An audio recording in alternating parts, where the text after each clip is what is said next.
오늘 하나님의 말씀은 시편 91편 1절로부터 16절까지 말씀이 되겠습니다. 구약성경 시편 91편 1절로 16절까지 말씀, 제가 여러분들에게 봉독해 드리겠습니다. 지존자의 은밀한 곳에 거주하며 전능자의 그늘 아래에 사는 자여, 나는 여호와를 향하여 말하기를 그는 나의 피난처요 나의 요새요 내가 의뢰하는 하나님이라 하리니, 이는 그가 너를 새 사냥꾼의 올무에서와 심한 전염병에서 건지실 것이미로다. 그가 너를 그의 기초로 덮으시리니 내가 그의 날개 아래에 피하리로다. 그의 진실함은 방패와 손방패가 되시나니, 너는 밤에 찾아오는 공포와 낮에 날아드는 화살과 어두울 때 퍼지는 전염병과 밝을 때 닥쳐오는 재앙을 두려워하지 아니하리로다. 1000명이 내 왼쪽에서 10,000명이 내 오른쪽에서 엎드러지나 이 재앙이 내게 가까이 하지 못하리로다. 오직 너는 똑똑히 보리니 악인들의 보응을 내가 보리로다. 내가 말하기를 여호와는 나의 피난처시라 하고 지존자를 너의 거처로 삼았으므로 화가 내게 미치지 못하며 재앙이 내 장막에 가까이 오지 못하리니, 그가 너를 위하여 그의 천사들을 명령하사 내 모든 길에서 너를 지키게 하심이라. 그들이 그들의 손으로 너를 붙들어 발이 돌에 부딪히지 아니하게 하리로다. 내가 사자와 독사를 밟으며 젊은 사자와 뱀을 발로 누르리로다. 하나님이 이르시되 그가 나를 사랑한즉 내가 그를 건지리라. 그가 내 이름을 안즉 내가 그를 높이리라. 그가 내게 간구하리니 내가 그에게 응답하리라. 그들의 환난 당할 때에 내가 그와 함께하여 그를 건지고 영화롭게 하리라. 내가 그를 장수하게 함으로 그를 만족하게 하며 나의 구원을 그에게 보이리라 하시도다. 아멘. 사랑하는 여러분, 이 세상과 사람들에게 가장 무서운 것 세 가지는 바로 전쟁과 기근과 질병이라고 말합니다. 피를 흘리며 죽기까지 싸우는 전쟁, 먹을 것이 없어서 모든 백성이 굶주려 죽는 기근, 그리고 소리 없이 보이지 않게 다가와 퍼지는 질병, 곧 전염병입니다. 이 세 가지는 이 세상과 사람들을 일시에 몰살과 멸망으로 몰아갈 수 있는 것들이니 저들에게 가장 무서운 것일 수밖에 없습니다. 그러나 인류 역사를 보면 이 세 가지는 시대마다 이 세상과 사람들을 몰살과 멸망으로 몰아가기도 하였습니다. 사실 지금 이 시간에도 세계 곳곳에서 전쟁이 일어나 죽고 죽이며 기근이 발생하여 어린 아이들로부터 수많은 사람들이 굶어 죽어가고 있습니다. 특별히 질병 곧 전염병은 지금 우리나라와 민족이 현실적으로 겪고 있는 가장 심각하고 위급한 문제이지요. 사실 지금 우리가 겪고 있는 코로나19는 언제 어디에서 어떻게 발생하였는지 아직도 잘 모르는 전염병입니다.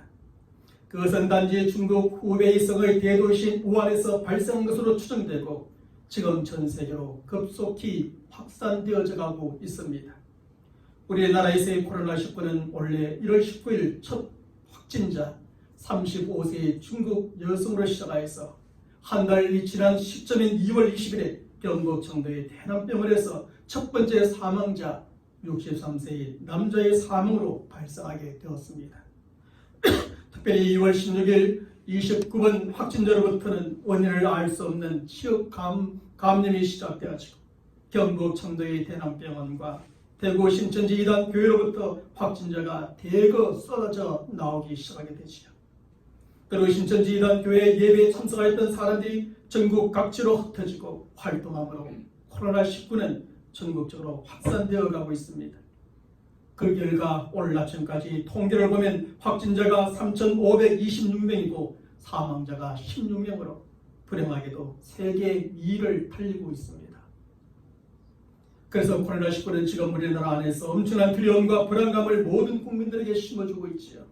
앞으로 얼마나 더 많은 확진자가 나오고 얼마나 더 많은 사망자가 나올까 하는 두려움과 불안감을 심어주고 있습니다.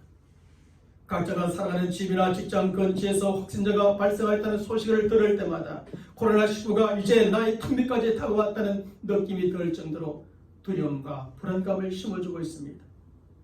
그럼에도 불구하고 정부가 시기적으로 적절하게 대응하지 못하고 행정적으로 잘 조정하지 못하며 말과 행동에서 자꾸 실수를 함으로 국민들에게는 불안감과 두려움을 심어주기도 합니다. 게다가 이런 상황이 과연 언제까지 지속될 것인가, 언제부터 확산세가 멈추어질 것인가, 언제쯤엔 종식될 것인가 예측할 수 없으니 두려움과 불안감이 더 커지고 있는 형국이기도 합니다. 뿐만 아니라 코로나19가 종식된 후에 찾아오게 될 정신적인 트라우마, 사회적인 혼란, 경제적인 어려움 등을 생각하면 그 두려움과 불안감은 꽤나 오래 갈 것만 같습니다. 사실 성경은 죄로 점점 더 가득해지는 이 세상 가운데 전쟁과 기근과 질병이 점점 더 많아질 것이라고 이미 예고해주고 있습니다. 전쟁의 소문은 되어가고 기근은 점점 더 심해지며 질병은 더욱더 퍼져갈 것이라고 예고해주고 있지요. 특별히 요한계시록 6장 1절 이하의 말씀에는 인을 뗄 때마다 말이 등장하게 되는데 첫 번째는 흰말, 두 번째는 붉은 말, 세 번째는 거물말, 네 번째는 청황색 말입니다. 흰말은 승리자이신 예수 그리스도를 상징하고 붉은 말은 정쟁을 상징하고 검은 말은 기근을 상징하며 그리고 청황색 말은 질병을 상징하는 것입니다. 이처럼 성경은 마지막 때가 가까이 다가올수록 전쟁과 기근과 질병이 더욱더 심해질 것임을 예고해주고 있는 것입니다. 결국 과거보다는 마지막 때에 더 가까워지는 오늘보다는 마지막 때에 더욱더 가까워지는 내일에 전쟁과 기근과 질병이 더욱더 심해질 것임을 성경은 예고하고 우리는 그런 시대를 살아가게 되는 것입니다. 실제로 과거보다는 오늘날의 전쟁과 기근이 더 무자비하고 더 심해지고 있는 것이 현실입니다. 또한 오늘날 과학과 기술과 의술과 보건 체계가 과거보다 훨씬 더 발달해 있지만 알 수 없는 질병이나 전염병도 더 많아지고 있는 것이 현실입니다. 사실 중세시대에 흑사병이 발생하고 약 5년 동안에 크게 유행하면서 유럽에서만 거의 2천만 명의 사람들이 죽었습니다. 2천명이 아니라 2천만 명의 사람들이 말입니다. 그런데 그 외에는 더 많은 전염병이 발생하게 되는데 20세기 이후에 발생한 것만 해도 엄청납니다. 20세기에 닥친 최초의 대규모 전염병은 스페인 독감인데 통계에 따르면 그 독감으로 유럽 전역의 사람들 중에 5천만 명의 사람들이 죽었습니다. 5천만 명의 사람들 말입니다. 21세기의 대표적인 전염병은 치사율이 90%에 육박하는 에볼라 바이러스이고 그 외에도 우리가 이미 경험한 바 있는 사스와 메르스 그리고 자카 바이러스 등이 있습니다.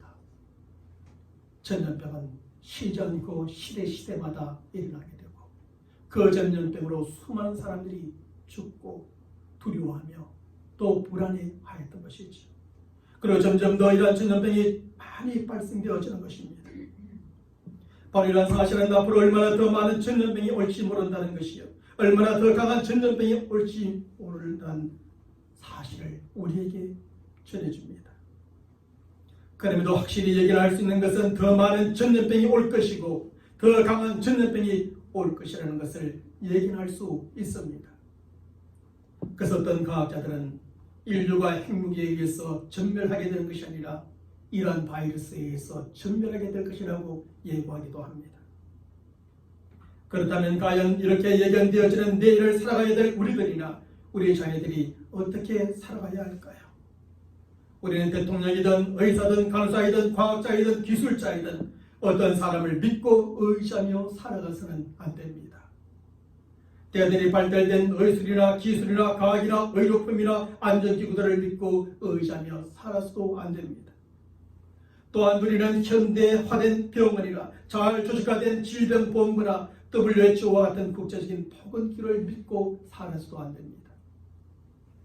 그러면 우리가 왜 그 누구나 그 무엇을 믿고 의지해서는 안 될까요? 왜냐하면 전염병과 관련하여 저들은 결국 실패하였고 그 때문에 많은 사람들이 고통과 아픔을 겪어왔기 때문입니다. 그렇다고 저들이 전염병에 대하여 준비를 다하지 않았다거나 최선을 다하지 않았던 것은 결코 아니었습니다. 시대마다 저들은 과거의 실패를 경험삼아 미래에 닥칠 전염병을 막기 위해서 최선을 다해서 준비해왔고, 그것이 발생하면 최선을 다해서 막고자 노력하였지요. 사실 지금도 코로나19를 막기 위해 얼마나 많은 사람들이 제대로 먹지도 못하고 자지도 못하고 입지도 못하고 그런 가운데 최선을 다하는지 모릅니다. 어떤 사람들은 도리어 자신이 전염병에 감염되어 자가격리되거나 치료를 받거나 그러다가 죽기도 했다는 소식들이 들려오기도 합니다. 하지만 전혀 새로운 항체를 가지고 소리 없이 보이지 않게 침투해오는 전염병을 완벽하게 막는다는 것은 그 누구도 그 무엇으로도 불가능한 일입니다. 그러므로 우리가 그 어떤 사람이라 그 무엇을 믿고 의지하다가는 결국 실패할 수밖에 없고 실망할 수밖에 없다는 겁니다. 이런 상황 속에서 우리는 그 어떤 사람이나 그 무엇보다 하나님을 믿고 의지해야 합니다. 물론 우리가 하나님을 믿고 의지한다고 사람이 해야 될 일, 우리가 해야 할 일을 하지 말라는 것은 결코 아닙니다. 정부와 질병본부는 저들이 해야 될 일에, 의사는 의사가 해야 될 일에, 환자는 환자가 해야 될 일에, 국민은 국민이 해야 될 일에 최선을 다해야 하고 서로 잘 협력해야 하는 것은 마땅한 일입니다. 특별히 국민으로서 우리는 마스크, 손 씻기, 기침 예절을 잘 지키는 것, 개인 예방에 대한 최선을 다해 주는 것도 큰 일을 하는 것입니다. 사실 코로나19의 19번째 확진자였나요? 그 사람은 확진되기 전에 자기 집에서 스스로 격리를 하게 되었는데 집에서 마스크만을 철저하게 착용하면서 지냈다고 합니다. 그랬을 때 그 집에 함께 살았던 다른 가족들은 한 사람도 확진자가 되지 않았습니다.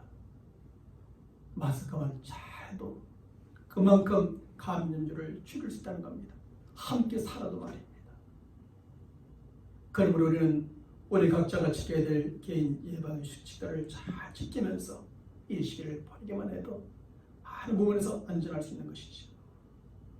그런 중에도 우리는 사람의 모든 한계를 뛰어넘어 역사하시는 전능하신 하나님을 믿고 의지하며 살아가야 하는 것입니다. 모든 것이 하나님의 선하신 뜻과 섭리 안에서 이루어질 것이라는 것을 알기에 그 하나님을 믿고 더 의지하며 살아가는 것이지요. 그렇다면 우리가 어떻게 하나님을 믿고 의지하며 살아가야 할까요? 그것은 오늘 우리가 함께 읽은 본문의 말씀대로 그렇게 하나님을 믿고 의지하며 살아가면 됩니다. 저는 지난 목요일 오후에 이 말씀을 접하고 읽으면서 지금 이 시국에 우리 모든 성도들과 가족들에게 주시는 하나님의 말씀으로 받았습니다. 그래서 그날 이 말씀을 잠시 묵상하고 정리하여 그날 밤에 우리 모든 성도들에게 문자로 보냈고 우리 가정에서는 가정 예배 시간에 함께 나누며 기도하였습니다. 그리고 오늘도 그동안 계속해오던 바른 신앙과 바른 신앙생활 시리즈 설교를 잠시 접고 이 말씀으로 설교를 하게 된 것이지. 오늘 본문의 말씀은 코로나19의 19를 거꾸로 뒤집어 10편을 읽었을 때 나오는 시편 91편의 말씀입니다. 이 말씀에서 시편의 기자는 구원을 베푸시는 전능하신 하나님의 보호의 확실함과 그분 안에서 거하는 자의 안전함을 간증해 주고 있습니다. 어떤 상황 속에서도 하나님은 저들을 보호해 줄 것이며 저들은 그 하나님 안에서 안전함을 누리며 살아갈 수 있다는 사실에 대한 믿음과 확신을 심어주지요. 오늘 본문의 말씀에서 우리는 먼저 그 당시 시편의 기자가 어떤 상황에 처해 있었는가를 충분히 알 수가 있습니다. 그 상황은 오늘 본문 3절의 말씀에서 새 사냥꾼의 올무와 심한 전염병에 걸려있는 상황이었습니다. 5절과 6절의 말씀에서는 밤에 찾아오는 공포와 낮에 날아드는 화살과 어두울 때 퍼지는 전염병과 밝을 때 닥쳐오는 재앙의 상황이었습니다. 7절의 말씀에서는 1000명이나 되는 적군이 내 왼쪽에서 10,000명이나 되는 적군이 내 오른쪽에서 쳐들어오는 상황이었습니다. 시편의 기자는 이렇게 대적의 함정, 심한 전염병, 공포, 재앙, 그리고 전쟁이라는 대단히 심각하고 시급한 상황 가운데 처해 있었던 겁니다. 그런데 여전히 오늘 본문의 말씀에 보면 이런 상황 가운데서도 시편의 기자는 하나님에 대하여 어떤 믿음과 확신을 갖고 있었는가를 또한 볼 수가 있습니다. 오늘 본문 2절의 말씀에서 시편의 기자는 그는 나의 피난처요 나의 요새요 내가 의지하는 하나님이라는 믿음과 확신을 갖고 있었습니다. 4절의 말씀에서는 그의 진실함은 방패와 손방패가 되신다는 믿음과 확신을 갖고 있었습니다. 그리고 9절의 말씀에서는 여호와는 나의 피난처요 지존자라는 믿음과 확신을 갖고 있었습니다.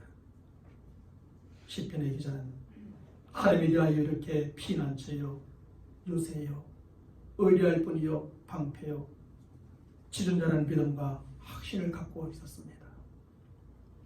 시편의 기자는 하나님에 대하여 이러한 믿음과 확신을 갖고 있었기 때문에 결코 두려워하거나 불안해하지 않았던 것입니다. 대적의 함정, 심한 전염병, 공포, 재앙 그리고 전쟁이라는 대단히 심각하고 위급한 상황 가운데서도 결코 두려워하거나 불안해하지 않았습니다. 그 가운데서도 그는 하나님께서 그를 보호해 주시고 건져주시고 승리하게 하시고 지켜주시라고 믿고 의지하였습니다.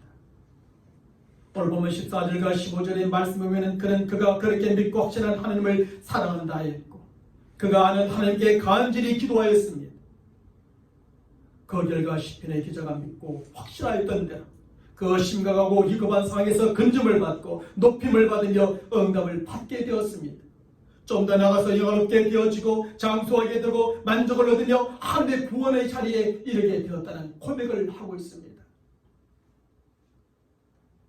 사랑하는 여러분, 이 세상을 살아가는 사람은 누구나 이 시편의 기자가 겪었던 것 같은 심각하고 위급한 상황 가운데 처할 수 있습니다. 지금의 상황처럼 코로나19 전염병이 전국적으로 확산되어지고 있는 그 심각하고 위급한 상황 가운데 처할 수 있죠. 이런 상황에서 누가 피할 수 있겠습니까? 그러나 이럴 때 우리는 우리가 할 수 있는 일에 최선을 다하지만 사람을 믿고 조직을 믿고 장비를 의지해서는 안 된다는 겁니다. 우리는 그 어떤 사람이나 그 무엇보다 전능하신 하나님을 철저하게 믿고 의지해야 합니다. 우리는 그 심각하고 위급한 상황 가운데서 우리의 피난처요 요새요 의지할 뿐이요 방비요 지도가 되시는 하나님을 믿고 의지해야 합니다. 이런 가운데서도 우리를 보호해 주시고 건져주시고 승리하게 하시고 지켜주실 우리의 하나님을 믿고 의지해야 합니다. 그리고 우리가 하나님을 이렇게 믿고 의지하기 때문에 지나치게 두려워하거나 불안해하지 말아야 합니다. 지나치게 두려워하거나 불안해하기보다는 하나님을 사랑하고 우리가 아는 그 하나님 앞에 나아가 간절히 기도해야 합니다. 왜냐하면 지금 우리나라와 민족에 처한 심각하고 위급한 상황이 하나님 앞에 나아가 간절히 기도해야 할 상황이기 때문입니다. 지금 우리의 힘과 능력으로는 쉽게 중식시킬 수 없고 앞으로 얼마나 더 많은 확산되어지고 얼마나 더 지속되어질지 도무지 알 수 없기 때문입니다. 바로 이런 상황에서 하나님을 믿는 우리의 성도들, 이 나라와 민족을 사랑하는 우리의 성도들은 코로나19 전염병과 이 나라와 민족을 위해 기도하지 않을 수 없는 겁니다. 과거의 성경의 수많은 인물들이 나라와 민족 가운데 위급하고 심각한 상황이 일어날 때마다 함께 모여 기도하기도 하고 각자 기도했던 것처럼 말입니다. 또한 우리의 믿음의 선배들이 이 나라의 현실 가운데 힘들고 어려움이 있을 때마다 그렇게 기도했던 것처럼 말입니다. 역대하 6장의 말씀에서 솔로몬은 성전 건축을 모두 마치고 그것을 하나님께 봉헌하게 됩니다. 그리고 그는 그와 이스라엘 나라와 민족이 어떤 위기에 처하게 되었을 때 하나님 앞에 나아가 기도하면 응답해 주시겠다는 약속을 해달라고 하나님 앞에 간구합니다. 특별히 역대하 6장 24절 이하의 말씀에서 솔로몬은 크게 세 가지 국가적 위기의 상황이 대하여 밝혀주는데 그것은 전쟁과 기근과 전염병이라고 하는 상황입니다. 그는 저들이 이러한 위기의 상황에서 하나님을 향하여 믿음으로 의지하며 기도할 때 우리에게 죄가 있다면 죄를 용서해 주시고 우리를 그 가운데서 건져 주실 것을 약속해 달라고 하나님 앞에 기도합니다. 그랬더니 하나님께서는 솔로몬의 그 강구대로 그때 너희들이 이렇게 기도하면 응답해 주실 것이라고 약속해 주셨습니다. 사는 여러분, 바로 이런 점에서 전쟁과 기근과 전염병이 있는 위기일 때는 바로 하나님께 기도할 때라는 겁니다. 이러한 때에 하나님께 기도하면 하나님께서 응답해 주시겠다고 약속까지 해주셨으니 하나님의 약속의 말씀을 믿음으로 우리는 기도해야 합니다. 우리가 쉬지 말고 하나님 앞에 나가 기도해야 되지만 전쟁과 기근과 전염병이 있을 때는 더욱더 하나님 앞에 나가 간절하게 기도해야 합니다. 특별히 지금처럼 전염병이 급속히 확산될 때는 모두 함께 모여 기도할 수 없으니 각자가 있는 그곳에서 기도하고 또 기도해야 합니다. 너무 두려워하거나 불안해하지 말고 하나님을 믿고 의지함으로 기도하고 하나님의 약속의 말씀을 붙들고 기도해야 합니다. 전쟁 중에 기근 중에 전염병이 있을 때 너희가 나를 향하여 기도하면 내가 들어주겠다 하나님께서 약속하셨으니 말입니다. 언젠가 어느 나라의 대통령이 국가적인 위기의 상황에 처했을 때 국민들 앞에 서서 호소하는 장면을 보았습니다.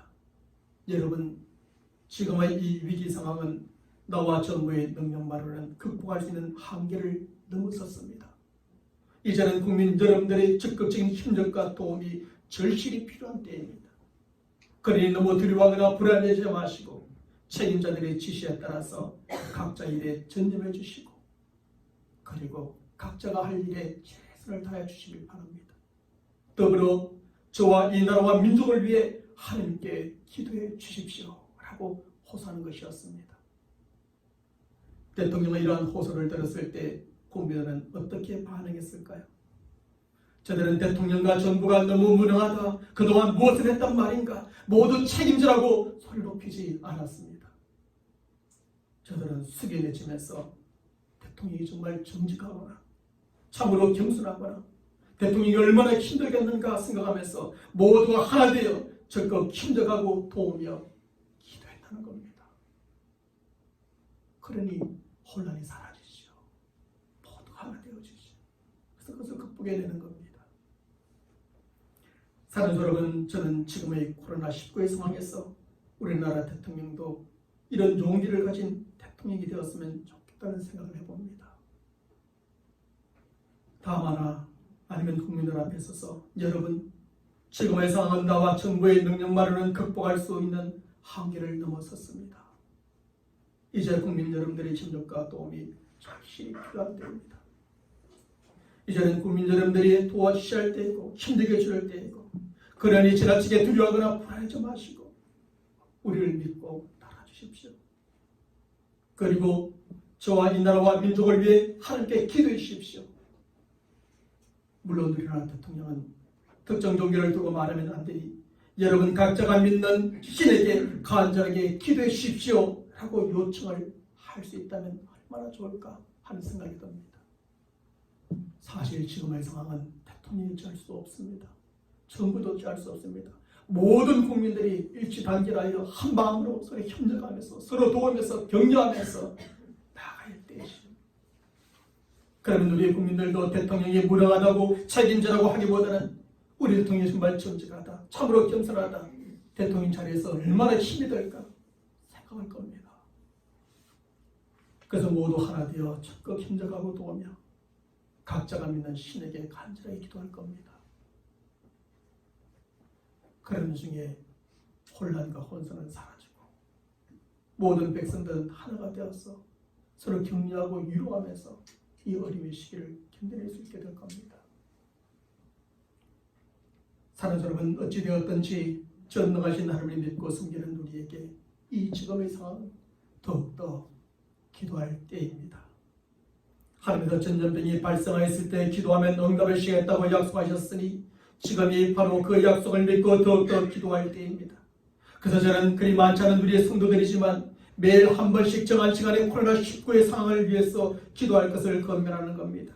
가능하면 온 가족이 매일 밤 9시 50분에 모여 함께 기도하고 그 시간이 안 되면 성도들이 각각 정한 시간에 매일 한 번씩이라도 이 상황을 두고 기도하기를 합니다. 왜 매일 밤 9시 50분이냐? 특별한 이유는 없습니다. 온 가족들이 다 함께 모일 수 있는 시간이 이 정도 시간이면 10분 정도면 충분하지 않겠나 생각해서 그렇게 정해보았습니다. 이쯤이면 다 집에 있을 것 아닙니까? 잠자기 전일 것 아닙니까?